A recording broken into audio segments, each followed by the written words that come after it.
Hey y'all, it's Kobe R. Rice, and I'm back again for another weekly creative update. Except this one, unfortunately, has become a bi weekly creative update. So, again, I'm so sorry that I'm late, that I did not check in with you guys last week. But as you guys know, I'm also deep in the process of directing two short plays in the midst of an entire play festival of 7 plays total. And it's been a really interesting, edifying, amazing, frustrating, somewhat painful experience. But thinking on it, actually, it's been more of the former qualities than the latter qualities. And we'll get into all of the ups and downs about the directing opportunity that I have for this semester. But before I jump into all of that, because as you can see from the title of this podcast, there is some drama, honey, okay? But it's not the kind of drama that I really expected. And so, again, we'll get into all that in just a minute.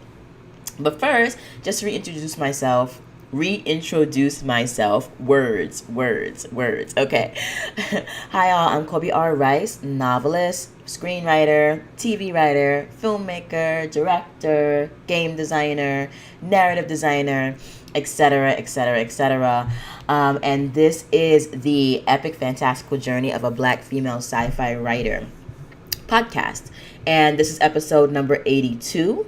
And we are going to be talking about just generally my journey from zero concept, from zero artist, all the way to infamy, or if I never reach infamy, all the way to legacy. Because no matter what we do in our lives, whether we're big, small, known or unknown, we are leaving some kind of legacy behind. And so that, for me, more important than being famous, infamous, or a celebrity, is the leaving behind of a legacy, a creative legacy. And so you guys get to see what my journey is like from nothingness to me leaving a legacy as a Black female sci-fi writer.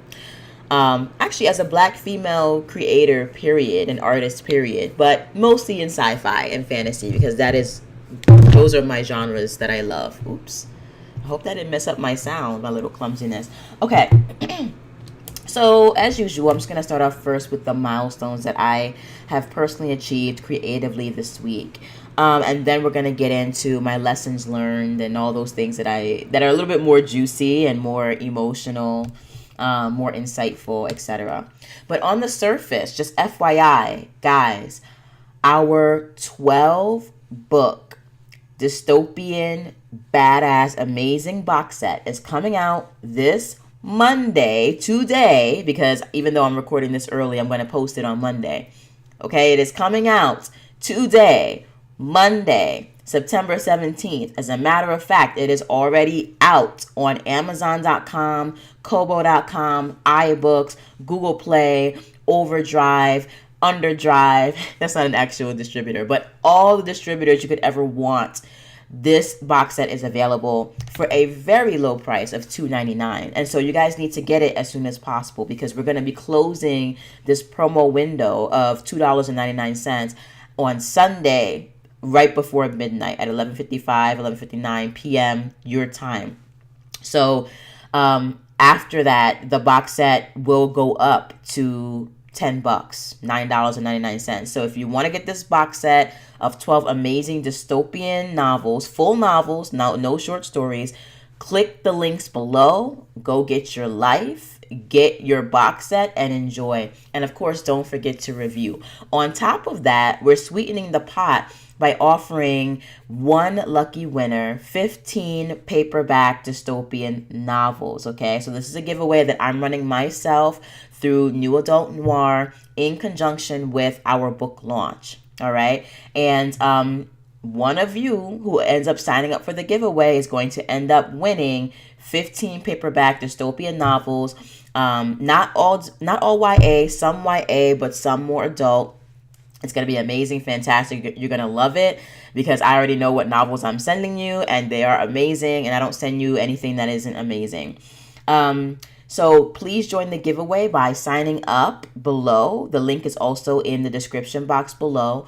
And as a bonus, even if you don't win the grand prize, you will automatically get a starter bundle of dystopian ebooks. Again, full ebooks. So you're a winner whether or not you win the paperback grand prize. So there's no reason not to sign up for this giveaway, okay? And so that is basically what we're doing for our Uprising launch. And that is the name of our box set, Uprising, because we are rising up against the dystopian totalitarian powers that typically tend to populate these sorts of stories. Okay, so go buy your books and your box set, and then go get some free books from our giveaway, okay? And also enter to win your 15 paperback bundle. Okay, so that's what's happening. And as a result of that happening, of course, I've been doing a lot of work on all of the back end and all of the marketing aspects of the Uprising box set. And we'll get into that in more detail in just a couple of minutes, because that's more on the author side and less on the reader side. But another milestone, aside from releasing that box set, that we're going to hit is that, and this is so freaking exciting, I just can't even express to you how exciting this is. But a writing colleague and I were able to achieve getting into a full novel urban fantasy and paranormal box set that will be literally aiming for the USA Today bestsellers list. And that box set will be coming out around May or June 2019, I believe. And we are so excited. The thing is with this particular box set is that I think it's going to be somewhere between 12 and 20 authors in total, I believe, putting together a really boss set of urban fantasy and romance, paranormal romance novels. And this is going to be my second co-writing experience, except this is the next level of co-writing, okay? I'm working with one of the authors with whom I wrote the 2054 anthology, and it's going to be really interesting because in that particular anthology, we each were writing our own story in the setting of and in the year of 2054. And as one of the co-writers, I took the responsibility of being the last story in that box set, tying together all the worlds that were put out by my three collaborators. So in my particular story, I pulled in a sort of two kinds of technology from two of my authors that I collaborated with, and then one social event that happened in my other author collaborator's story. And I pulled all those events and technologies into my story, The Camille, which is also now out on Amazon.com and is the first episode of 50 in my noir cyberpunk fempunk techno thriller called The Camille series. But that particular story that I wrote and that particular co-writing experience is different because the urban fantasy novel that me and this other author are going to be working on is actually going to be one novel, probably with two different characters from two different points of view and dealing with, creating a shared plot. And we have no idea what we're going to be writing. We have no idea what is going to be happening, what world it's going to be set in, if this is going to be the start of a series for the both of us. I mean, I have no idea, honestly. But it's going to be interesting because this particular author is South African. She's not Black South African. She's white South African. But she brings a really interesting perspective and experience into her works, being that she lives, halfway across the world from me. And I'm African American. And so I'm going to be bringing a very different perspective. And I think that we can really make a unique, awesome, different kind of experience for the reader by bringing these two perspectives into a shared world from two different characters' points of view. So that's going to be really exciting. So that is the box set that will be gunning for a USA Today spot on that bestsellers list. And if we make it, your girl will officially be a USA Today best-selling author, which is super exciting. It's super exciting. You know, for some authors out there, because so many authors have USA Today best-selling tags now, people are saying that it doesn't mean anything anymore. And personally, I beg to differ. There are a lot of other authors out there who do not have the opportunity to call themselves a USA Today best-selling author. And I don't care what people say, that level of prestige means something, especially when it comes to marketing your book to movie studios, turning your book into a TV series, etc. Now, you don't only need that label, you also need to show that your idea is unique, it has a great hook, it's compelling, and it has a large reader base. But that is one of the many steps that one can take to get some sort of opportunities outside of the field of writing novels. Because unless you're a filmmaker and aiming to be a director like myself, you are going to have to depend on bigger movie studios, bigger production houses to take your work from your medium and put it into their medium. And the way that you get the attention of those places is showing that your book is marketable and showing that people are interested in buying it and reading it, and having a New York Times bestselling tag or a USA Today bestselling tag is a first step towards that. So it depends really on what your personal sort of goals and are as an author, and what your idea of success is as an author, and what your long-term goals are as an author. All those things are going to determine whether or not getting on a best-selling list is a priority for you. But knowing what my particular goals are as an author, especially just with the general goal of me wanting to leave a legacy, I mean, that fits in perfectly, and I love it.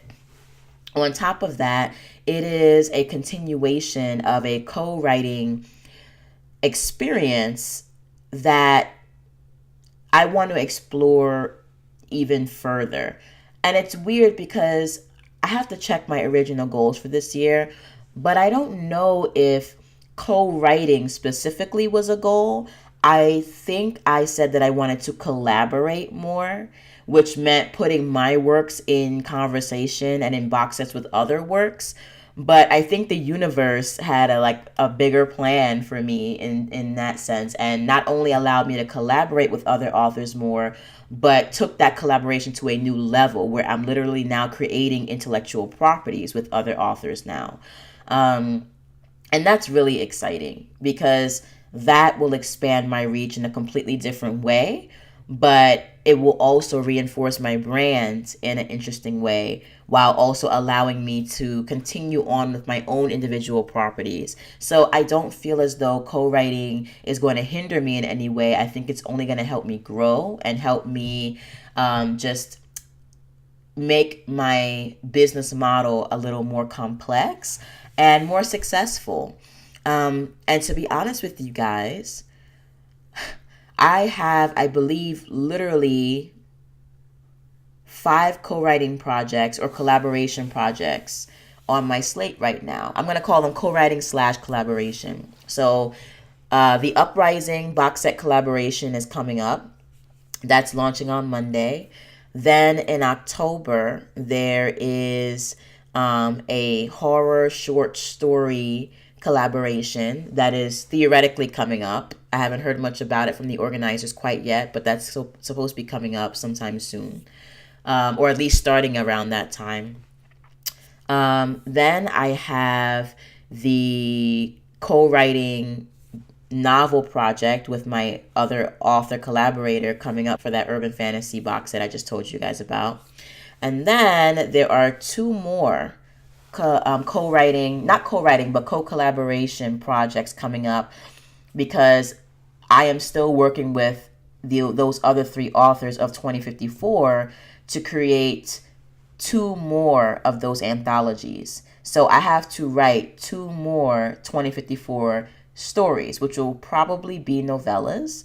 And will probably be, once again, the starts of a longer serialized novel series. So, I mean, that's really super exciting and also kind of terrifying because on top of that, I have to finish Hollow Point this year. That's definitely something I'm still trying to do. And so there are a lot of writing projects coming up. One of them is an individual one that I'm trying to just get off my plate by the end of the year. Others are co-writing projects or co-collaboration projects that are going to be happening between now and next June. So that's basically 5 projects being finished over the course of the next year. And then I still have my own individual intellectual properties that I still am working on and I still need to release, like The Hitman of Happily Ever After, etc. And those are just the novel projects. We're not even talking about the TV development projects I'm working on. So a lot of really great, exciting things are happening completely separate and outside of graduate school and the directing experience that I'm having. And I'll go into that again in a few minutes. But it's a really exciting creative life. And even though all these things are happening, I am still trying my best to maintain some level of deep focus in terms of focusing on one project at a time. And right now, what has my deep focus is the directing opportunity, okay? And I keep teasing you with that, but we will get to that in just a minute. What else? Other things that I have done, just smaller things I have been doing creatively. So there is, as you guys know, in addition to my writing endeavors, I have the Bohemian Badass coming up. And unfortunately, although I've been working on the Bohemian Badass, I've had to not shelve it, but just postpone it, which I'm not really happy about. I'm not going to lie. I just haven't had the time to write the articles and make the videos that I've wanted to make, even though the entire website is pretty much set up and ready to go. Like everything is ready to go. I just have to keep creating content for it. But I know that me focusing on that content will come after my directing opportunity has sort of closed and concluded. So that is still very much in play. Please don't think it's not in play, but I've just had to postpone it a little bit. There are 2 other brands that you guys know I'm developing.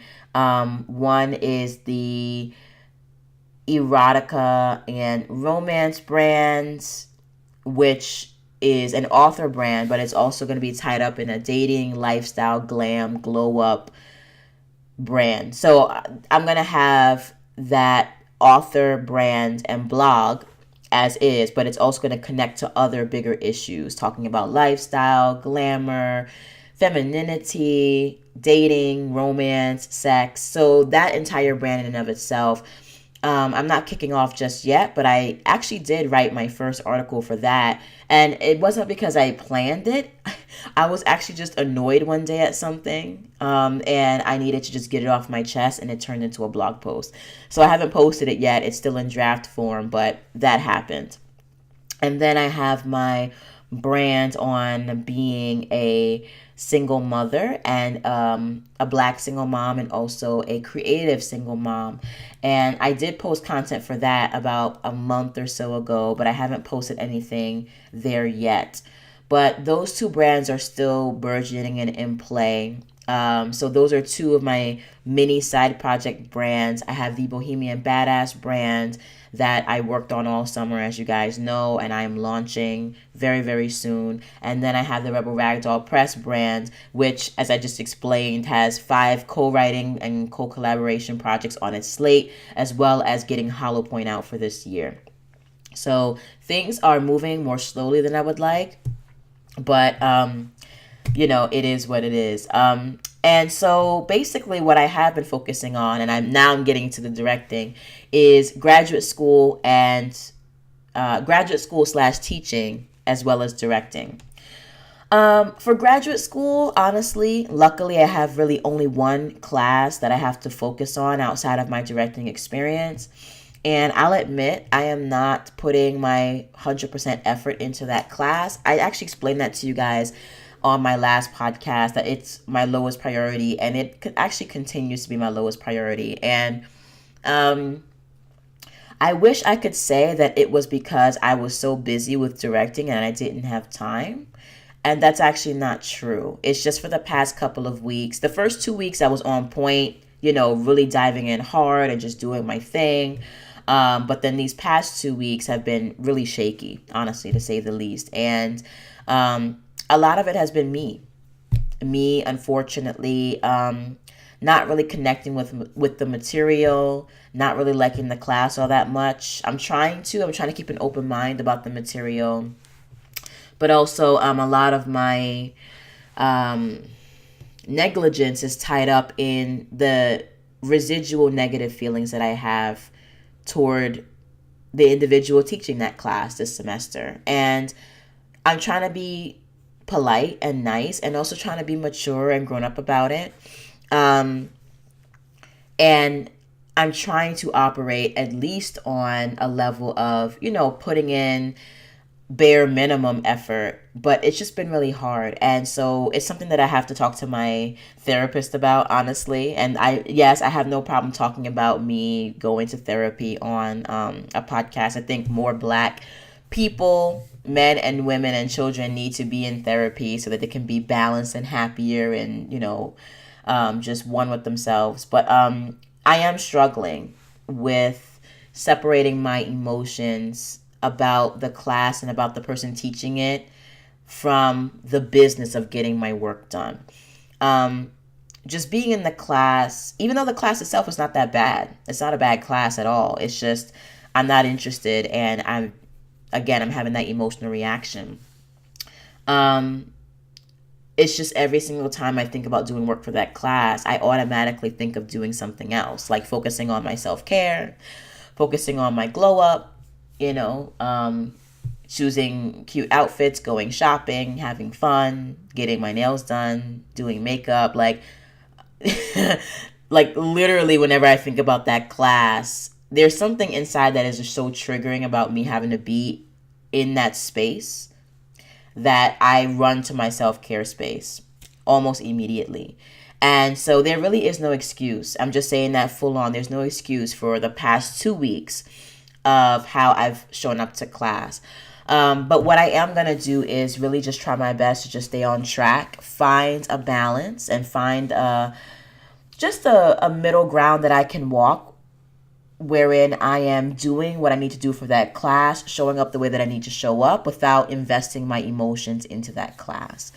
And I'll admit, sharing the space with that particular individual who, in my opinion, tried to destroy me last semester, it feels kind of as though I'm stuck in a passive aggressive but abusive relationship. Even though the individual is this individual is not acting out this semester the way in which they acted out last semester. But when somebody mistreats you and really tries to go out of their way to hurt you, just because you have forgiven them per se doesn't mean that you've forgotten the experience. My inner spirit and my physical being and my mental being, they just have not forgotten that experience and that place that I was in. And so I am dealing with that. And I deal with that by ignoring the work and going shopping. So I'm not proud of how I'm dealing with it, but I am happy that I am not allowing it to make me feel badly about myself, and that I'm channeling my energy into a different part of my life, which is actually benefiting me and making me happy and making me feel more settled and just more zen. But I think that I have pretty much exhausted my grace period in terms of just kind of slacking on the work, and I do need to get back on point. So that is going to be my focus for this week and for the upcoming weeks, is finding a balance, getting back on point, getting the work done, and just being more engaged in the class. Okay, so I am going to try to fix it, and it just is what it is. I don't feel badly about how I'm reacting in the class. I don't feel badly about how I'm doing in the class, especially because I came out the gate on 1,000% for the first 2 weeks. So I feel as though in my entire semester, in my entire 16-week semester, I can have 2 weeks wherein I'm just not on point. I'm allowed that. And so I don't feel badly about that. And all I can do is do better going forward. Teaching is going great this semester, honestly. The grading is a lot easier. It's going a lot faster. Like, I'm able to sit down and get grading done like within a 2 to 3 hour window, which is amazing. I have to finish up a stack of grading today and get the students' first round of grades out. Another thing that's been really great about teaching this semester is that my professor has really just gone hard in the paint for me in terms of being fully confident in my skills, fully confident in my maturity and in my professionalism, where he believes I can handle all the grading and everything without him really being too involved. And also, he gives me most of my class sessions off. Usually, in the past 2 years, I would have had to sit through every single class session, right? And I noticed in the first year, I pretty much had to show up for every single one. In the second year, I showed up for most of them, but he was giving me more class sessions off. And in the third year, I pretty much don't have to come to any of the class sessions except for when we're giving a quiz or when I have to collect an assignment. Otherwise, I don't have to show up, and I can use that time to rest, relax, breathe, recuperate, do homework, work on my directing stuff, etc. And that has been very refreshing. And I just really appreciate him. He's amazing. And I am really enjoying the TAing this semester. I'm enjoying the fact that a person in authority trusts me, because I feel like I've been struggling with that a lot for the past maybe couple of years, where sometimes our relationships with faculty here, and just in general, I'm not even going to speak specifically about this program, sometimes suffer from a lack of trust between the student and the faculty member. And I really appreciate when a faculty member sees the hard work that I do and gives me leeway based on the trust that I have earned, basically. And so that's been a really great experience. Directing.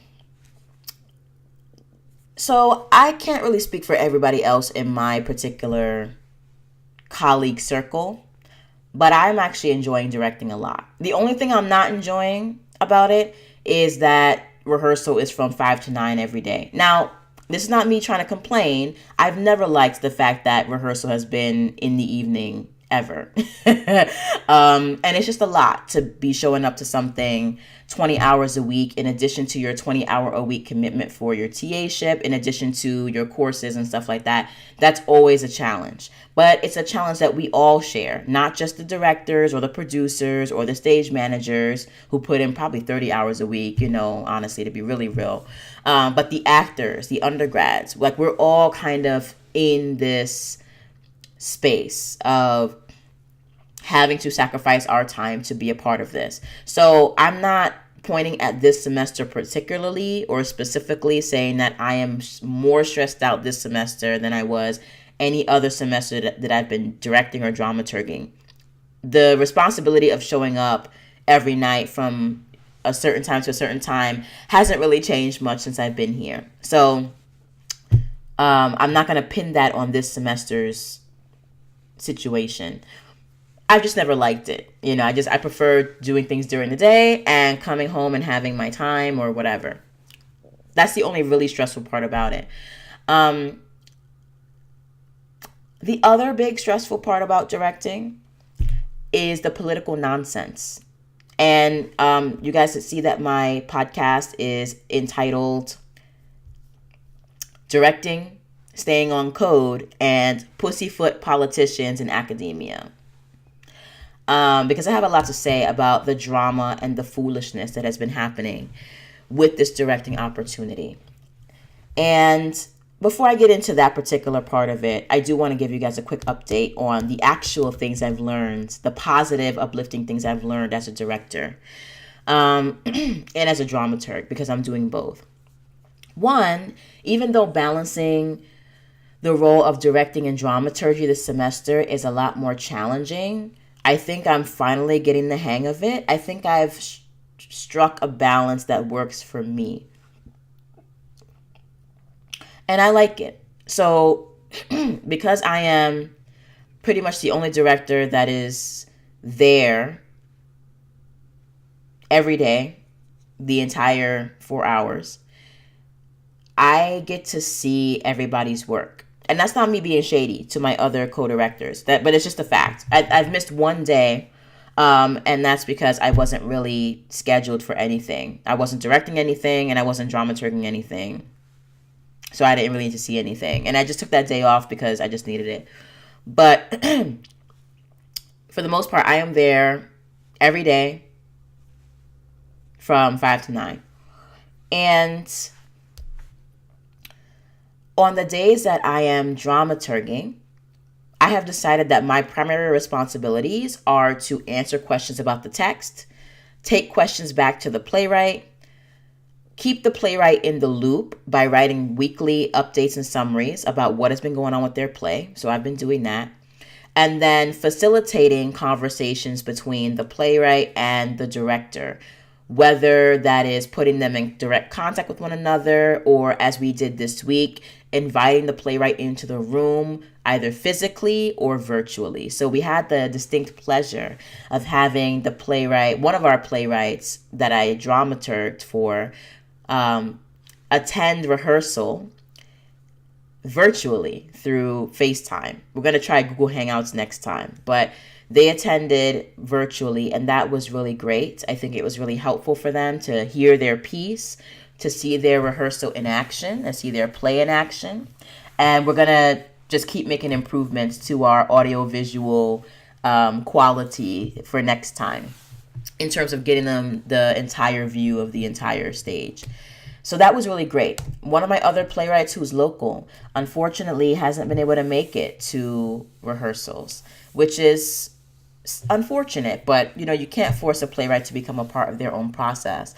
But what I have been learning and figuring out about new play development is that this is how it is. You have a dramaturg, you have the playwright, you have the director in conversation, working with the piece in vivo, in real time. Influencing the piece from all different directions, asking questions and interrogating the piece, evolving the piece. And so that has been a really enthralling experience for me. As hard as it is to balance out the role of the director and the dramaturg, I'm finally getting a real live taste of what new play dramaturgy looks like. And I can't speak for my collaborators, but I can't necessarily say that they're getting that same experience this semester. I don't know. I have no idea. I'm not saying that they're not. I just don't know. But if they're not, I really hope that they are able to get that experience, because it's like the culmination of all of the work that we've done last semester in developing these pieces and in directing these pieces. That trinity of influence, power, collaboration, positivity really felt great to me. It felt really good. I felt like I was growing, I was learning, and I felt like I was getting a real taste of how new play dramaturgy actually looks. And it's just been a really wonderful learning experience. When it works perfectly. When it doesn't work, it just doesn't work. But I've seen it and experienced it such that now I understand how real, healthy, mutual new play development looks. I know what that looks like now, and it feels great to me.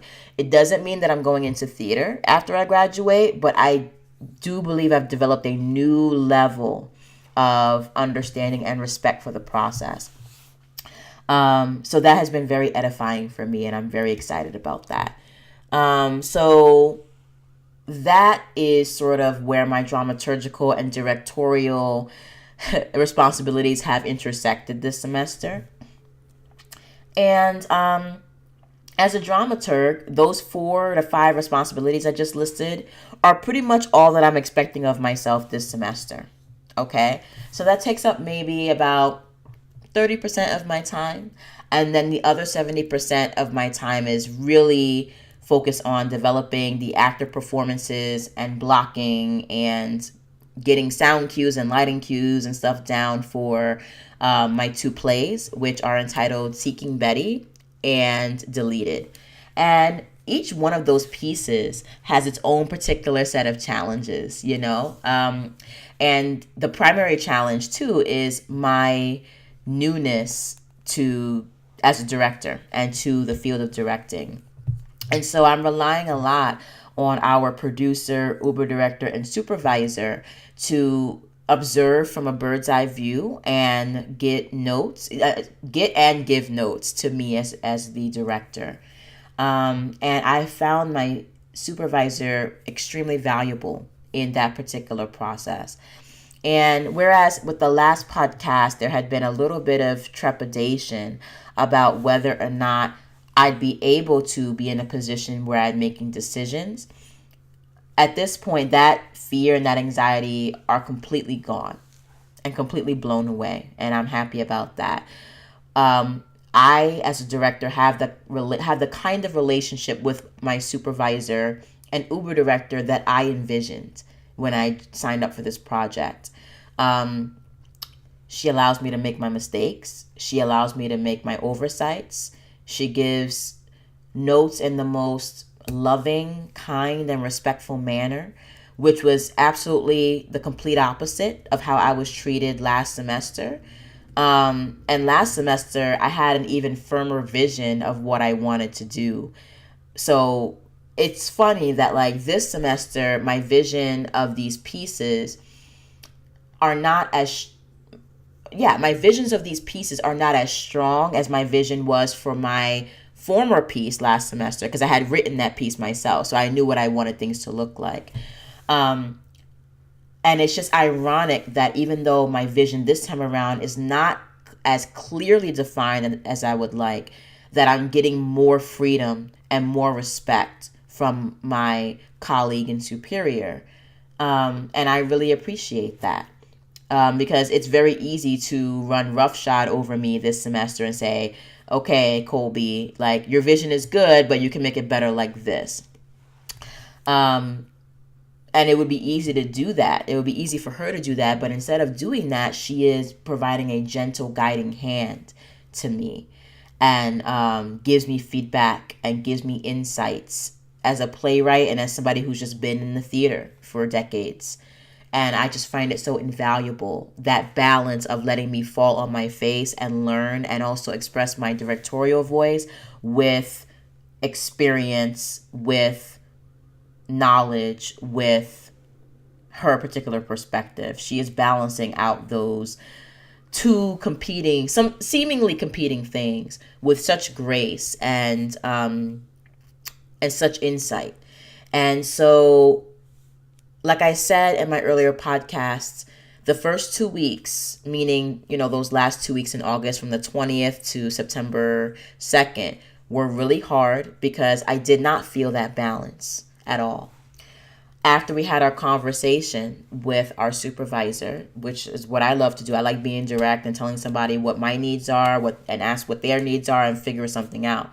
After those conversations happened, we were able to strike a much healthier, constructive balance. And since then, my experience has been great, honestly. It's been a joy. My sole anxiety comes from my lack of experience myself in terms of working as a director and with actors.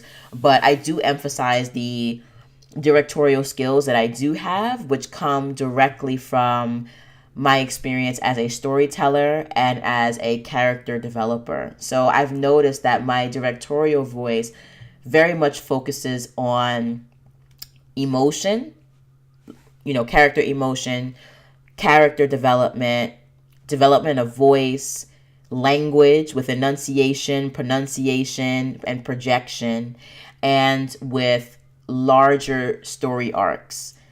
And it was just really fascinating discovering that about myself, that I, as a director, I come directly from a place that the same place that my novelist comes from, my inner novelist. And it's just very fascinating thinking about how my directorial voice is influenced by the way that I tell stories in my novels. The one thing that I want to continue to develop, and I'm seeing these skills in my co-directors, is the ability to think three-dimensionally and in a three-dimensional space. And I mentioned that weakness of mine actually in my evaluation of myself last semester as a director. I realized that because I come from the novel world, film and television world, it's very hard for me to think three-dimensionally, because in every single one of those other mediums, I designed the camera angle without having to move anything around in space except for the camera. And so for theater, you have to be able to literally move and think and feel more three-dimensionally, because theater is a more interactive medium. And you can't control any camera angles in theater. You have to control the bodies in space to produce a certain shot. And I am very interested in figuring out how to do that, because once I figure out how to think and plan and block in a three-dimensional manner that comes from the bodies in space and from interactivity, as opposed to coming from camera angles, I will be that much stronger as a director in all mediums. And so I'm looking at one particular collaborator whose work just blows my mind, blows me out of the water. I am consistently impressed every day with their way of making art and theater. And I am studying them very closely and thinking about how to activate my own three-dimensionality as a director. The other co-collaborator I have that I'm learning a lot from with regard to directing also speaks very clearly from her own voice in terms of the way that she thinks, not only about life, but just about story and just about theater, I guess, is what I'm trying to say. This particular individual is very logical, is very organized, is very methodical, is very, very interested in the, the structure of things. Like everything has its place, everything, has a sequence. Okay, they're very sequential, sequenced. They're kind of like a puzzle piece director. I don't really know how to explain it. It's like they direct from a place of logic and order and sequence, basically is what I'm trying to say. And I've learned a lot from just looking at the way she directs. She starts off with blocking as opposed to actor performances and emotional character arcs and story arc. And so the way that she thinks in terms of what needs to be at the top of a scene, how a scene needs to end, and how to sort of more two-dimensionally cover a space, she has down pat. And I'm also studying the way that she directs, because if I can harness not only my directorial power and a three-dimensional directorial power, and then a two-dimensional logical sequential directorial power, I will be the ultimate directing badass. And so I say all that to say, even though we have our differences and we have our conflicts, that I am so grateful and so appreciative and just so blown away by the ways in which each of us has their own voice. And I am just learning so much about directing and about the technical aspects and about the three-dimensional aspects of theater just by watching these two directors. Oh, that's what I want to call her. That director is a technical director. They deal with all of the machinery and the technology of how people move, the technology of how a space needs to be organized. That is that director's specialty. And I want to harness both of those skills. And me showing up every day and watching these rehearsals really are helping me a lot with harnessing those powers. I still have to find a way to take what I'm learning from them and activate those pieces of knowledge in my own Colby way. But right now, I'm just absorbing and learning, and I love it. And I'm really grateful and thankful to my directors for just being so talented and incredible, because I am learning so much. And before I just keep gushing on and on, I'm just gonna move on. But I say that to say that I'm learning a lot from this experience, and getting this practical hands-on experience has been really amazing. And I know that my collaborators are more stressed out about this particular experience than I am, but I think that's because I've just been able to probably find a little bit more joy in the unexpected places by being a little bit more open, treating it as a learning experience. I'm treating it as an apprentice experience. I'm trying to back away from the bureaucracy and the politics and the administrative qualities of this performance, because I just don't want to deal with that. I already told you guys I was not going to deal with that this semester. And on top of it, when things don't go my way, instead of digging my heels in and pushing back, I just try to ask myself 3 things. 1, is it that big of a deal? The answer is always no. 2, things aren't going my way. Fine. What can I learn from this that will grow me as a director? That's really helping me to really just take a chill pill. And then 3, when things are just a hot ass mess, through nobody's fault, but just the fact that theater is messy, I just decide to just detach emotionally and go shopping. That's it. That's how I cope. Instead of just getting worked up over these little things, these crazy things, I engage in self-care. And those 3 things that I do really help me to cope with any sort of issues that crop up in this directing experience. I also have just learned as a whole to just let things go, and people are just going to have to deal. Like, that is my mantra this semester. Deal with it. # deal with it. Having said that, because I realized that this production is taking up a lot of my energy and a lot of my time, not all of it, but a lot of it, I cannot do 2 major projects at once. I can't do this production fully and also engage in my master's thesis fully. So I've decided that I'm going to shelve the master's thesis until the beginning of October. And I'm going to focus all my energy and most of my time into this practical directing experience. Because ultimately, when I leave here, I'm not really going to care much about the paper that I wrote for the faculty to graduate. I'm going to care about the practical experience and the growth and the process of directing, because that is what I want to do when I leave here. And so I am just in a totally different space this semester where what I care about basically is directly connected, okay, to my goals as an artist. If it does not fall in line with my goals as an artist or my personal goals to like increase my health or self-care, I do not care.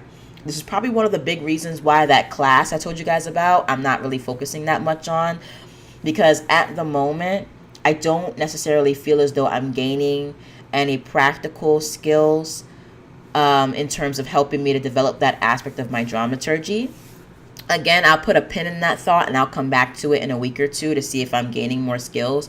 But that class right now just feels like a copycat hybrid of 2 other classes I've already taken, but just with a different subject matter. And so as a result, I've just sort of, that's one of the reasons why I don't really like the class. It's just, it doesn't feel like it stands on its own.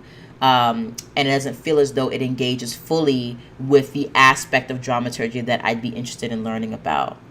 In addition to the fact that I just don't care. So I'm not blaming the professor completely. Some of it is my fault that I'm not engaged, but some of it is just the structure of the class. But because that class is not directly aligned with my artistic goals or my self-care, it gets put on the backest burner, not the back burner, the backest burner.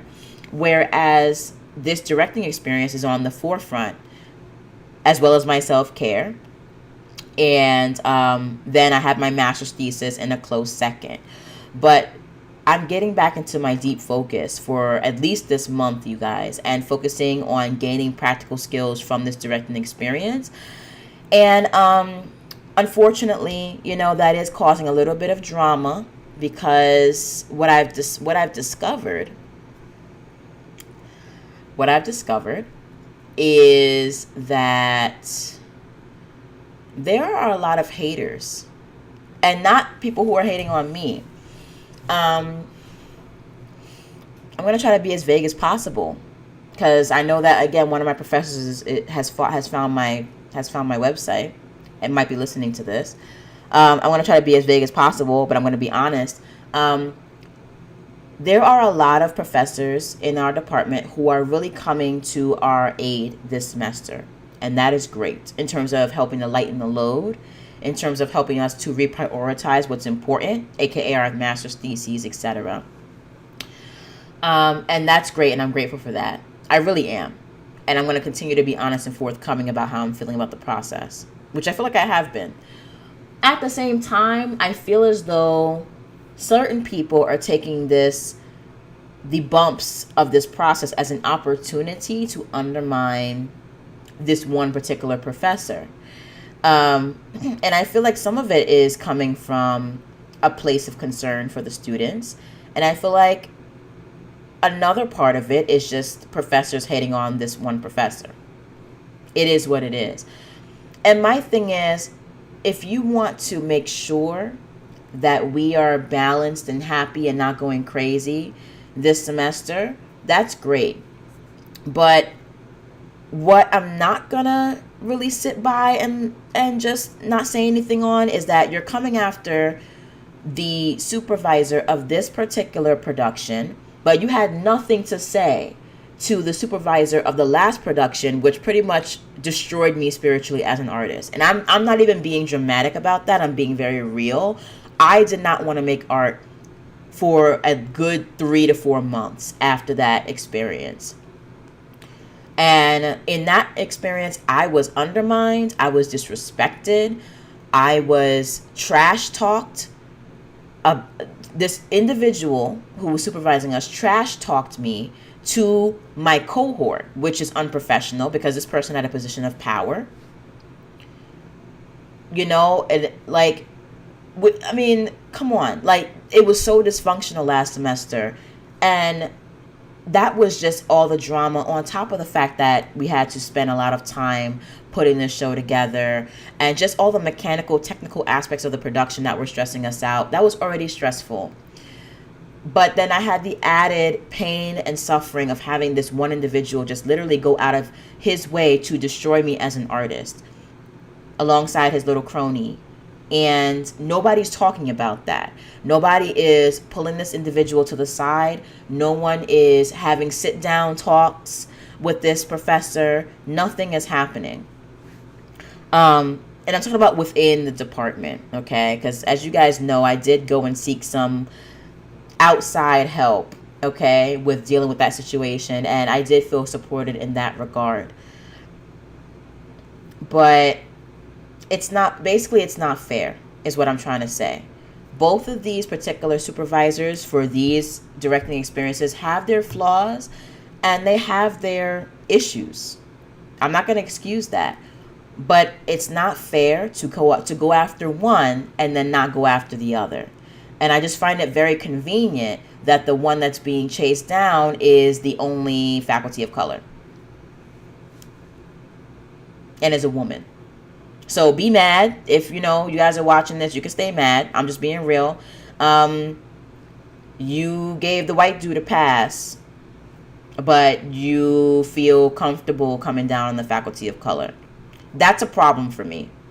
And I actually have resolved to do this. And this is just from my own observation. Like, I don't need a soothsayer to tell me and to show me what's going on. And what I would really appreciate, honestly, is to, yes, advocate. I appreciate the advocacy that's happening on the behalf of the students, but you need to advocate for both of these experiences. Where was the advocacy last semester? Where was the intervention last semester? Where was it? On top of that, it's funny because while the last semester experience was happening, it seemed to me as though everybody in our department was clearing the decks for this production, which I really appreciate. I'm not complaining about that. But literally, one professor dropped an entire paper from his course to support this production. Another professor pushed deadlines back, also minimized the scope of her assignments. Another professor also literally, like, we would come into class just like not prepared at all. And this individual professor was upset, but like she tried to extend understanding and really tried to work with us. So much grace was given for a production that was dysfunctional just in the way it was being handled emotionally, politically, and bureaucratically. Okay? So much grace was given. Now that the shoe is on the other foot and the roles are reversed, and this particular experience is not nearly as harrowing as that last experience was, at least not for me. Suddenly, the faculty are rallying, to, in my opinion, take this person down. And I'm just like, where is the grace? Where is the, it's funny too. It's like there's one particular professor, who's now complaining that their assignments are not getting done. But just last semester, people were giving grace and, and patience and time and caring, for their classes. But now that same grace is expected of this professor, there is no grace to be found. I'm not feeling that. And actually, I feel like I can say this just because I'm a grown woman. I can say whatever I want.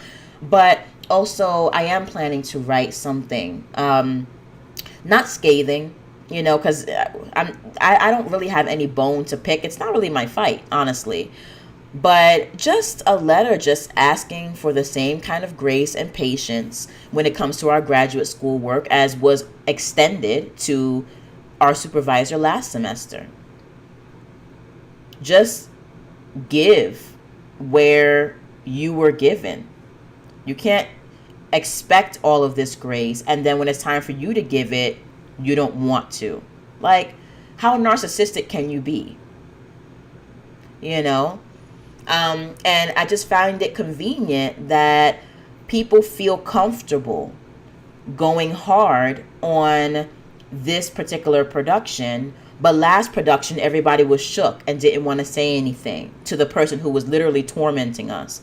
At the very least, this individual for this semester, they're not tormenting us.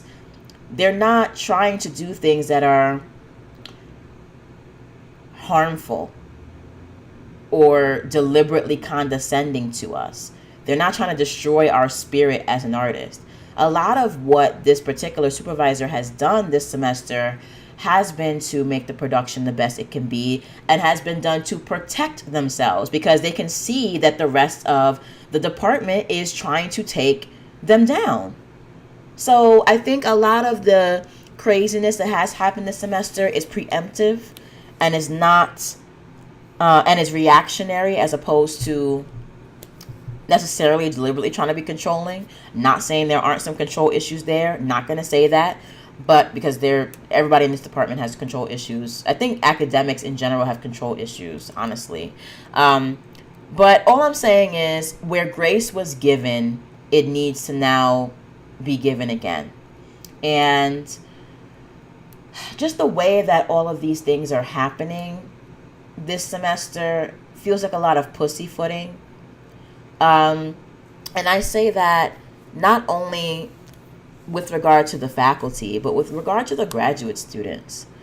I get to a certain extent that we are negotiating systems of power, and that sometimes we don't feel comfortable being direct with faculty because we're afraid it might affect our grade or it might affect our experience. And I had that experience. I experienced that firsthand last semester, okay, when I was trying to be direct with our supervisor, and this person just decided that they hated me, they did not like me, and they wanted to make me suffer. That's my experience. That's what I saw. Sorry if you don't agree. But sometimes being direct with a faculty member can be detrimental to your health and to your standing and to your progress.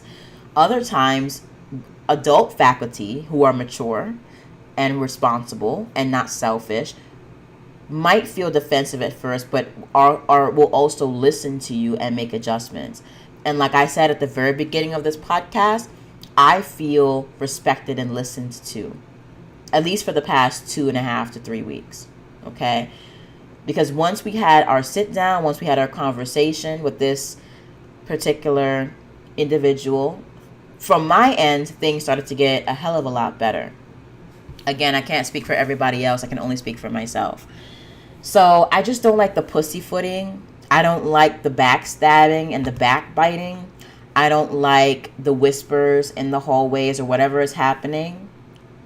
I don't like it. I like being direct. And being direct for me generally keeps me out of trouble, because when shit hits the fan, excuse the French, and the he said, she said comes out, usually Colby is sitting pretty nicely and sitting pretty, because whatever I say to individuals behind their back, to in confidence to somebody else, literally 9.9 times out of 10, I've already said that same thing to the individual. So if I'm ever in a position where, somebody says, well, Colby, you said this. And I'm just like, yeah. And I also told this individual that I said this. So what? That's the benefit. Those are the benefits of being direct, is that you never get caught out there for lying. People don't ever think that you're backstabbing, because you're being honest with pretty much everybody who you talk to. There are certain conversations, for example, that are harder to have than others. But once you have them, and once things are out on the table, there's nothing to be surprised about. You get what I mean? So I don't know. It's hard being honest, because again, sometimes you pay for your honesty. I have definitely been in that position where I've paid dearly for being honest. Because honesty is not always pretty. I do try to be constructive and respectful and polite when I am honest. But sometimes people just have a problem with you being honest and you having the balls to speak your truth. And it has nothing to do with the way that you say it. So I get why, especially graduate students, don't feel like they can be honest with certain people. But I have to admit that I really don't have those hang-ups anymore. Now, there's a point at which timing is important. Timing is important. But in terms of telling people how I feel directly, if you like it, you like it. If you don't, you don't. But at the end of the day, 1, you'll respect me, and 2, you can trust me. And that's all I care about. Because I could like you all damn day, but if I don't respect you and I don't trust you, there's no relationship there to be had. So I just hope that the powers that be in the situation feel more comfortable in the future to be honest and direct with each other. I hope that if we're having conversations about what's happening this semester, that we're also talking about what happened last semester, because I do not think that individual needs to get a pass for what happened last semester. I think that people need to feel just as comfortable dragging the white male as they do feel comfortable dragging the woman of color in the department. And FYI, whenever somebody asks me, especially in a public setting, about how things are going this semester, my first priority, aside from being honest, is to stay on code. Because what I'm noticing is that when people of color don't stay on code, that is when things start to get fractured and things start to get really bad. Not just for the individual, but for the community. And so that is the one thing I'm committing to doing. And that staying on code doesn't mean lying. It just means not throwing another person of color under the bus. Because we're in a predominantly white institution. There are some really interesting and concerning things happening on the institutional level. The university already has some shall we say, legal issues that they are dealing with regard to diversity, fairness, equal opportunity. And I'm just not going to fool myself about or around the dynamics. I'm a Black woman. It doesn't mean that people look at me and automatically assume that I'm not good enough per se. That's what they say, that's what they say, that they don't assume that. But that fact has colored some of my interactions here, not just with faculty, but also with staff.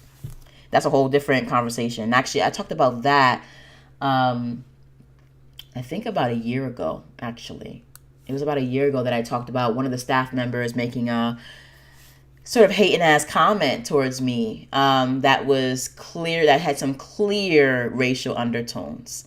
And, you know, we have a lot of, shall we say, Trumpettes and Trumpers in our midst who cannot separate their political ideology from the way that they treat people. You know, I don't really have a problem with you if you're conservative or whatever, but when you start making your biases my problem, that's an issue. And so I am dedicated to pushing back against that as a graduate student, as a woman of color, as an artist of color. I'm not going to let the faculty drag the woman of color while leaving the white male to just sit on his throne of lies. I'm not going to let that happen. And I'm going to stay on code because I think it's important for us to stay on code. I think there's a way to hold people accountable without dragging them, you know, through the lynch mob. And that stands true for people of color and for people who are not of color. So I guess one of my challenges, because we're having the same sort of issue with the undergraduate program as well. You know, that's a whole different can of worms. But I found myself in a position where I need to not necessarily step in, but offer assistance to my younger colleagues to help them navigate this very complex system of racial, social, and cultural entanglements, you know? And so regardless of how liberal people think they are in this department or in this school, there are still some institutional issues that are happening, that we need to address, and that we need to address fairly across the board. And at the end of the day, no matter how smart I am, no matter how artistic or talented or untalented I am, no matter how, you know, savvy I am at the grad school game or not savvy, it doesn't matter. I am still a Black woman, and that still has very particular implications in this space and in all white spaces. And as a Black woman, I am not going to be complicit in the public dragging of another woman of color. It's not happening. So to anybody who's listening to this who might be from the department, because again, one of the faculty has found my blog and has found my podcast, just take that and sit with it and let that ruminate, and really please reflect on your role in holding people accountable, because I feel as though accountability needs to happen for everybody, not just for certain people who you think are vulnerable or who you think are walking targets. So keep that in mind. And if we ever have a discussion on this, about this experience, you better believe that I am not going to allow the dragging of this experience without dragging last semester's experience. That's not what I'm gonna, if this semester has to go down in flames, then we're all gonna go down in flames, baby. Okay, that's just let you know that that's what Colby has in mind. So I think we should just all just tread a little bit more carefully and respectfully and hold everybody accountable. And that's basically all I have to say on that. This is getting to be a long podcast, but that's basically what has happened, what's happening. At the end of the day, okay, no matter what happens, my primary goal is to learn as much as I can from the directing experience, to finish out, my learning and my progress with my graduate school degree, finish my master's thesis. So that will probably again start up on October 1st, and use that to basically provide the adaptive material necessary to create yet another intellectual property that's going to go on my film and TV slate. everything that I'm doing right now, I am pushing towards using those things for enhancing my artistic skills and my background. And on top of that, I'm just taking care of myself, trying to eat the best that I can, trying to exercise, even if I don't really have time for, focused exercise. Every day I'm walking everywhere, making, anywhere between 8,000 to 13,000 steps a day, which is a lot. So, I haven't been able to go as hard on my health and wellness as I have been the past few months, but I'm still maintaining a basic level of getting lots of sleep, watching what I eat, and getting, exercise every day in the form of 3 to 5 mile walks. Okay, that's what I can do, and then taking care of myself externally. So that's what's happening, guys. I'm not, again, I don't want to leave this on a negative note. I'm learning so much this semester. It's not easy, but nothing really in life is all that easy, and that's okay. It doesn't have to be easy all the time. And sure, this semester is not as breezy as I thought it was going to be, but it's still educational. It's still helping me to grow. It's giving me skills. It's definitely teaching me how to, work on my feet and be flexible and to think on my feet. And although I will be very happy when we finally open this production, because then I'll be free to do other things, I'm going to ride this until the wheels fall off and learn as much as I can and just enjoy the fact that I had these experiences in graduate school. I will not be going back to graduate school, at least not for a very long time. But the time that I have spent in these spaces, I believe I've been able to take the good and the bad and marshal those things into tools, weapons, knowledge, and growth. And that's really all that matters. So that's basically it, guys. I will most likely be back in 2 weeks. I'll try to come back to you in about a week, but if I don't, you guys should hear back from me by, let me actually look at an actual date here. Let's see, today's the 17th. So at the latest, my next post will be October 1st, which will literally be the opening week of the show. So just stay tuned, stay indie, stay badass, keep creating, and I will talk to you guys next week or in 2 weeks. And also, don't forget to get your copy of the Uprising Dystopian 12-book box set and join our giveaway. It's going to be incredible. Okay. Mwah. See you guys later. Bye.